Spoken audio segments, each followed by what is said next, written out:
Welcome back. Fourth and final part of our financial safety series. Again, kicking off a brand new year for 2023. We've been talking about identity theft. Today, we're going to look a little bit about our banking safety and what we need to know. I'm Mindy Turner with the Curry County Cooperative Extension Service, your family and consumer science agent. Again, the information for this series is coming from our Extension Family Resource Management Specialist, Dr. Bryce Jorgenson. We appreciate him providing quality resources. He's definitely an expert in this area, and we've been able to take the resources he provides and share that information with you out here in the counties.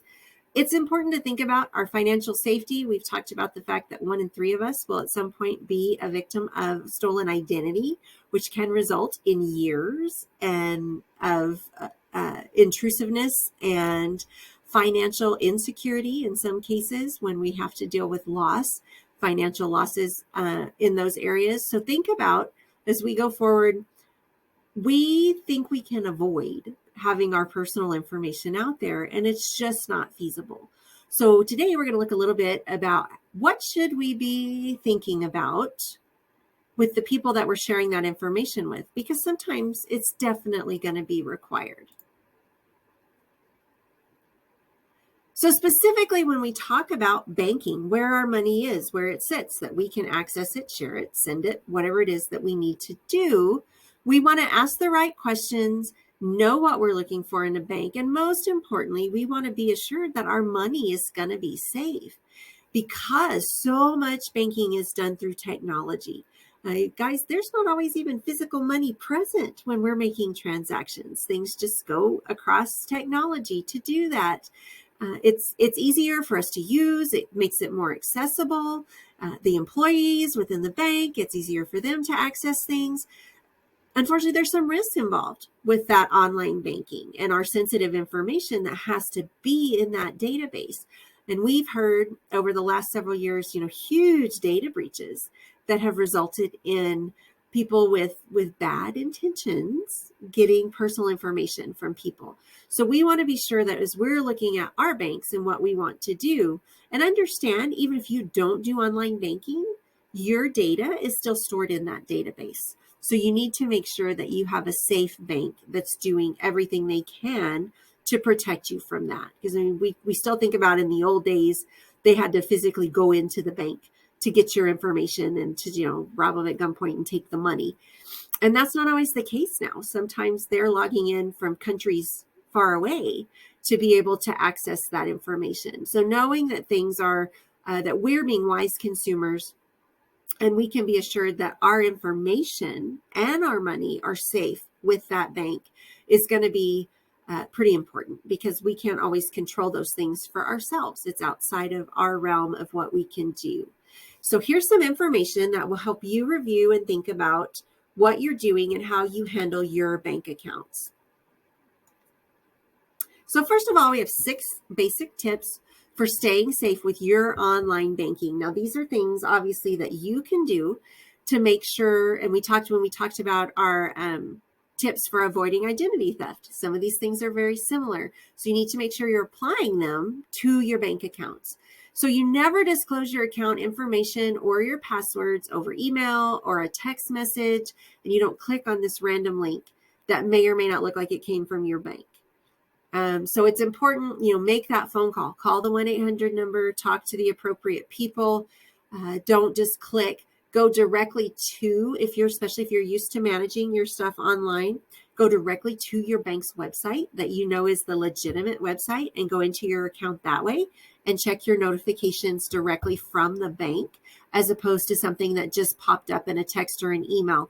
Don't provide any of your passwords or personal information or PINs over email or text. Most of you have probably gotten something from your bank or other financial institutions that say, we will never request this information from you.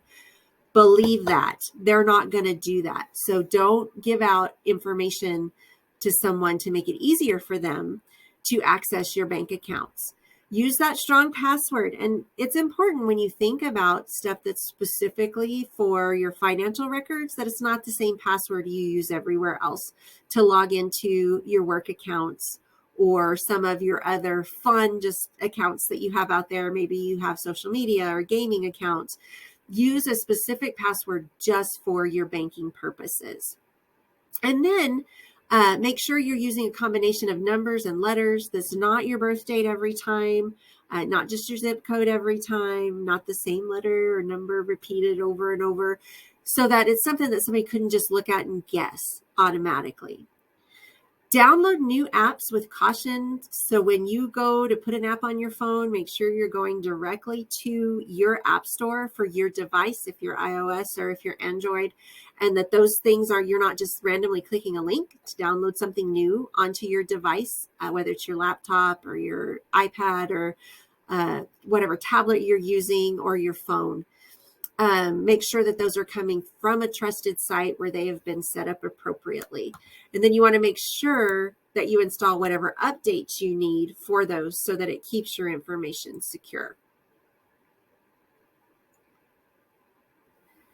And that's where that comes in with keeping your security up, having some type of a security app so that you're protecting yourself from viruses, from the hackers, from whatever thieves want to get in and get your information. Make sure a lot of your security apps are going to have a feature on there that you can lock your phone or delete all your content from another device. So being sure that you have something like that. So should your phone be lost or stolen, someone can't pick it up, hack into it, and have all of your information that's stored on that device. If your phone is lost or stolen, particularly if you're using it for your mobile banking, you want to call your bank and change your mobile logins immediately. You want to make sure that someone can't pick up that phone and then access all of your stuff. You want to update everything frequently. A lot of the updates that we run on your operating system and on the apps is because of security things. Like I said, we talked all along with identity theft that these guys are coming up with new stuff all the time, how to hack in and access things. So being able to make sure is we're paying our app developers, and those companies are paying those developers to make sure that their information stays secure. And to do that, you have to install whatever that update is to make sure that it's meeting the most recent security threat. And then check your bank accounts regularly. The nice thing about having mobile or online banking is you can always look at it and go, oh yeah, there's all my transactions. I did that yesterday and now it's cleared. And seeing if there are things on there that are not yours, even if it's things that's like $1, or here's something that went through for 50 cents. What is that? That's random. Most scammers are going to try small amounts to go through. And if those aren't detected or the accounts aren't shut down, then they begin to take larger and larger amounts. So make sure that when you look at that, if there are charges there that are not yours, you're following up and figuring those things out as to where they came from and why they're there. Which brings us to those 3 ways to protect yourself. And I've already touched on some of them, but we'll do a quick summary of what those are. Is that, you need to take it seriously.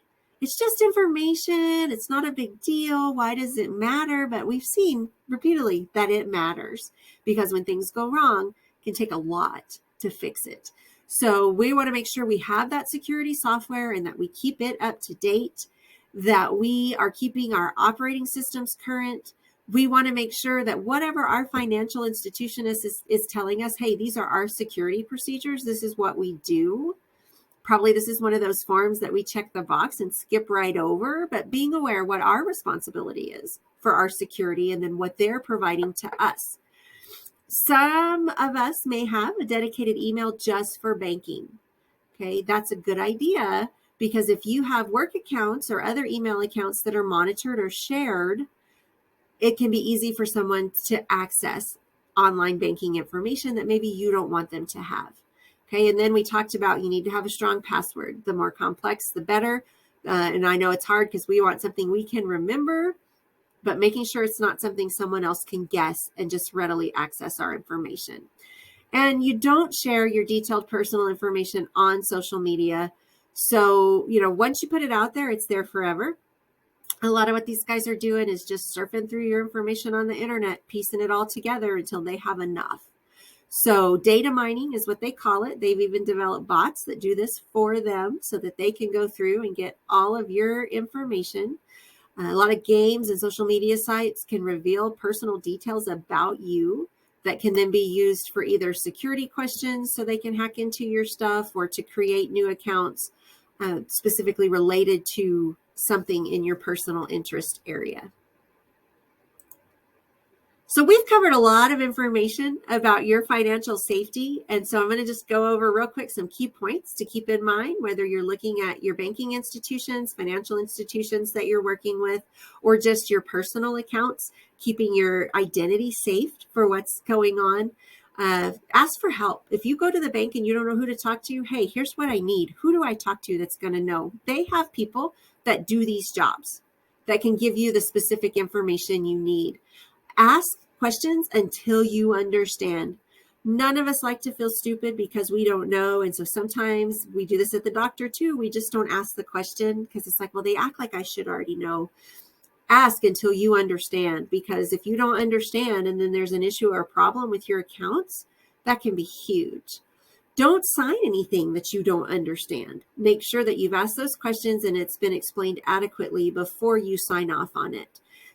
Ask for your written information to take home. Take that document home, read through it, and understand what you're agreeing to and what you're responsible for. Should there be a data breach or some type of identity theft in your case? Have a checklist of here are the things I really want in a bank, and make sure security is one of those things that you're thinking about. And find the account that's right for you at an institution that you feel safe with. Take those steps to protect yourself while you're banking online. Always run your debit card as credit. Don't use your PIN if you can avoid it. Again, when they steal that PIN, they get access to a lot more things. So just thinking about, when you can run it as a credit card, it gives it a couple more days usually to go through your account. It's also part of the chip part is way more secure than cards that just have to be swiped. Dr. Jorgenson has a whole nother publication on just that, understanding your debit cards versus your credit cards and the security on that we didn't have time to cover in this series. Add an authorized signer or a durable power of attorney instead of just co-owners on the account. So don't have just everybody's name, because if you have 2 or 3 names on there and they get into one of the other people's identity, not just yours, now they could get access to that account. Opt out of information sharing by your financial institutions. A lot of times you'll be asked, hey, is it okay if we share your information for these purposes? You don't have to do that. You can say no. And we recommend that you do say no so that it's less information about you that is just out there in the world. If you think something is happening with your finances, if you think you're being exploited in some way or that your identity's been stolen, it's important that you contact the appropriate authorities. We talked about that a lot under limiting your loss, how to go through that process and the information that you should save. So be sure you go back and you review the information within all 4 parts of this series to help you establish a more financially safe atmosphere for yourself. Again, I'm Mindy Turner with the Curry County Cooperative Extension Service. This has been Financial Safety.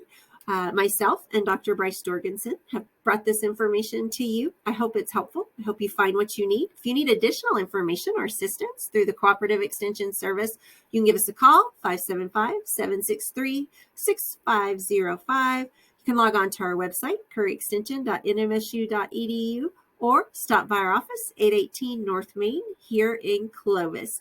I hope you have a fantastic 2023.